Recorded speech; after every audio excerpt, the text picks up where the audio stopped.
এত সুন্দর প্রকৃতি উপভোগ করতে চলে আসলাম কুমিল্লার রূপসাগর। এই যেন এক কুমিল্লার বুকে এক টুকরো লন্ডন।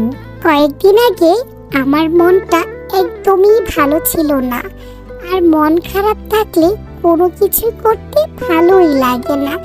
ভাবতেছিলাম যে কি করলে যে ভালো লাগবে, কি করলে যে ভালো লাগবে। হঠাৎ করে আমার কলেজের টুকরা বান্ধবী বলতেছিল, চলো তোমাকে আজকে আমি এক জায়গায় নিয়ে যাব, যেখানে গেলে তোমার মন একদম ভালো হয়ে যাবে। কলেজের টুকরা বান্ধবী বলেছে, না গিয়ে থাকতে পারি বলেন তো। তারপর বান্ধবীর কথা মতো চলে আসলাম কুমিল্লা ক্যান্টনমেন্ট রূপসাগর।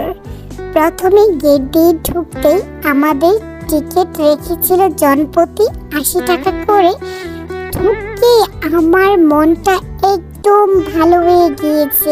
এত সুন্দর প্রকৃতি, এত নির্জন একটা পরিবেশ, এত ভালো লেগেছে। এই জন্য কুমিল্লার বুকে এক টুকরো লন্ডন।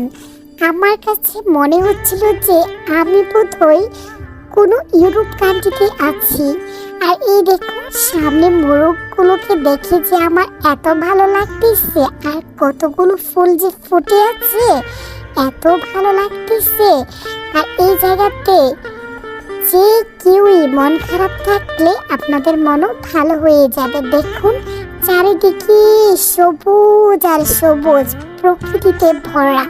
বলেন প্রকৃতিতে থাকলে মন কি খারাপ থাকতে পারে? এইসব দেখলে তো মন এমনিই ভালো হয়ে যাবে।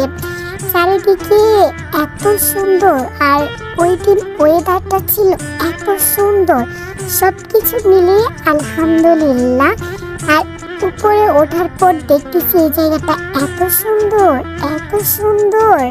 আমি তো আমার বান্ধবীকে কি যে বলে ধন্যবাদ দিব, আমি ভাষা হারিয়ে ফেলেছি। কুমিল্লার রূপসাগর যে এত সুন্দর, এত সুন্দর, মনোমুগ্ধকর, সত্যি আমি জানতাম না।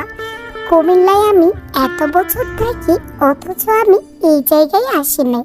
কত বড় বোকা আমি। এখানে আসার পর আমার কাছে সবচেয়ে যে জিনিসটা বেশি ভালো লেগেছে সেটা হচ্ছে এখানে মহিলাদের আলাদা করে নামাজের জায়গা আছে। আবার কেউ চাইলে উপরে নির্জন জায়গা আছে, ওইখানে বসে নামাজ পড়তে পারবেন। তা আমরা এখানে জোহরের নামাজ পড়ে নিয়েছি আলহামদুলিল্লাহ। আর দেখেন এত সুন্দর, এত সুন্দর। আর ওই দেখছেন ঘোড়াগুলাকে। আর সবাইকে একটি কথাই বলবো, যদি কারো মন খারাপ থাকে একবার হলেও কুমিল্লা রূপসাগর ঘুরে যাবেন। আশা করি আপনাদের মন আমার মতো ভালো হয়ে যাবে। বর্তমানে স্ট্রিট ফুড পছন্দ করে না এমন মানুষ হয়তো বা খুঁজে পাওয়া যাবে না। আমার এই ফুচকা বানানো দেখে জিহ্বায় লোপার কি সামলাই বলেন তো। সেখানে গিয়ে এত মজার মজার ফুচকা আর চটপটি খেতে বসে পড়লাম। গরম গরম টকের সাথে ফুচকা, আহ কি টেস্ট! ফুচকাটা এত মজা ছিল, সবচেয়ে বেশি মজা ছিল যেটা, সেটা হচ্ছে তাদের টকটা।